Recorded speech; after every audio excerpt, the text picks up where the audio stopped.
Know thyself, know thy enemy, 1,000 battles, 1,000 victories.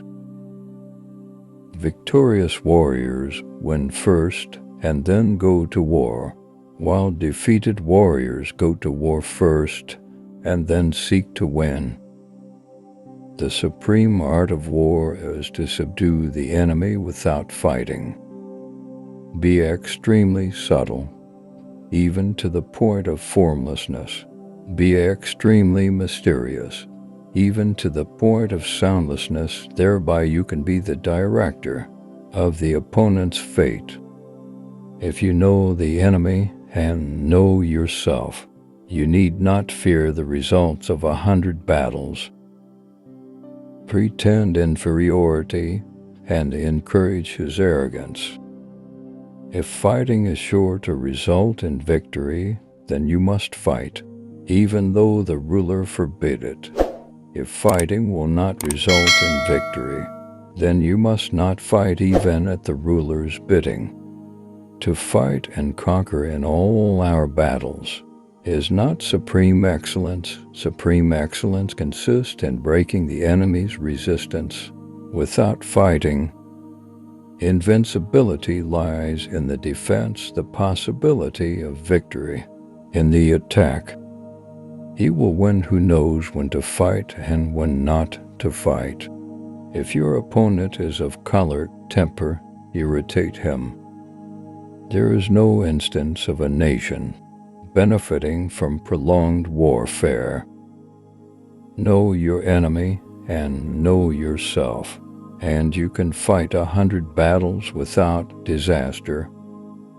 All men can see these tactics whereby I conquer, but what none can see is the strategy out of which victory is evolved.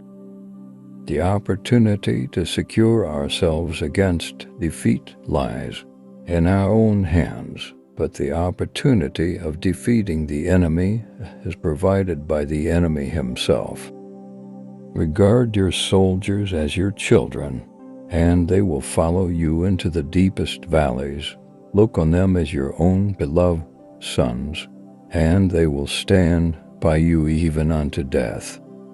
The general who wins the battle makes many calculations in his temple before the battle is fought. The general who loses makes but few calculations beforehand. A good commander is benevolent and unconcerned with fame. He who knows when he can fight and when he cannot will be victorious. He who is prudent and lies in wait for an enemy who is not will be victorious.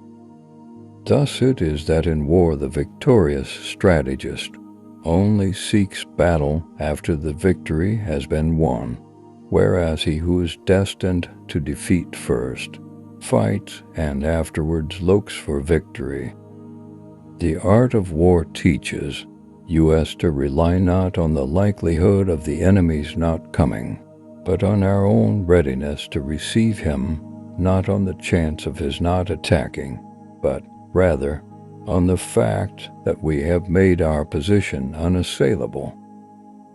If you are far from the enemy, make him believe you are near. Supreme excellence consists in breaking the enemy's resistance without vikingdom. The general who advances without coveting fame and retreats without fearing disgrace, whose only thought is to protect his country and do good service for his sovereign, is the jewel of the kingdom. Quickness is the essence of the war. He will win whose army is animated by the same spirit throughout all its ranks. For to win 100 victories in 100 battles is not the acme of skill. To subdue the enemy without fighting is the acme of skill. The quality of decision is like the well-timed swoop of a falcon which enables it to strike and destroy its victim. He will win who knows how to handle both superior and inferior forces. If ignorant both of your enemy and yourself you are certain to be in peril. Prohibit the taking of omens and do away with superstitious doubts, then, until death itself comes, no calamity need be feared. Balk the enemy's power, force him to reveal himself. Thus, what is of supreme importance in war is to attack the enemy's strategy. Confront them with annihilation, and they will then survive. Plunge them into a deadly situation, and they will then live.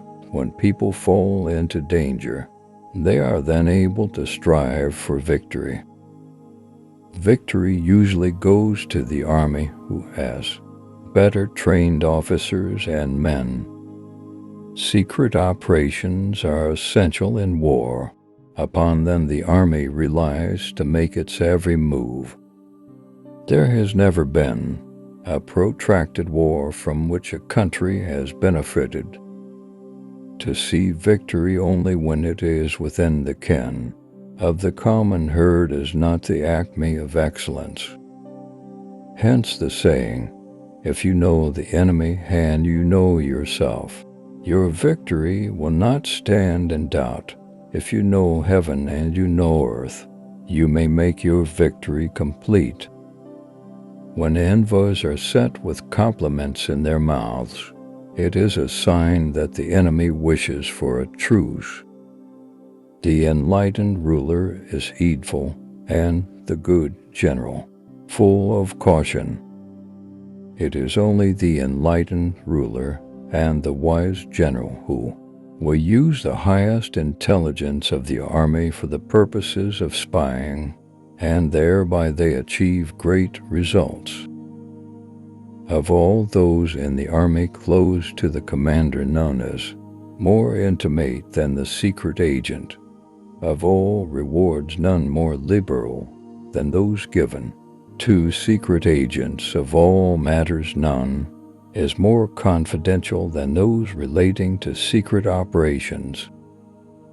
In the practical art of war, the best thing of all is to take the enemy's country whole and intact, to shatter and destroy. It is not so good. The art of war is of vital importance to the state. It is a matter of life and death, a road either to safety or to ruin. Hence it is a subject of inquiry which can on no account be neglected. For them to perceive the advantage of defeating the enemy, they must also have their rewards. Hence that general is skillful in attack whose opponent does not know what to defend, and he is skillful in defense whose opponent does not know what to attack. If our soldiers are not overburdened with money, it is not because they have a distaste for riches. If their lives are not unduly long, it is not because they are disinclined to longevity. It is essential to seek out enemy agents who have come to conduct espionage against you and to bribe them to serve you, give them instructions, and care for them. Thus doubled agents are recruited and used.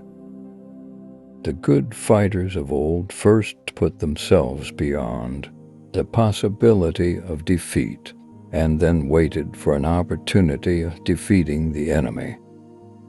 If we know that our own men are in a condition to attack, but are unaware that the enemy is not open to attack, we have gone only halfway towards victory.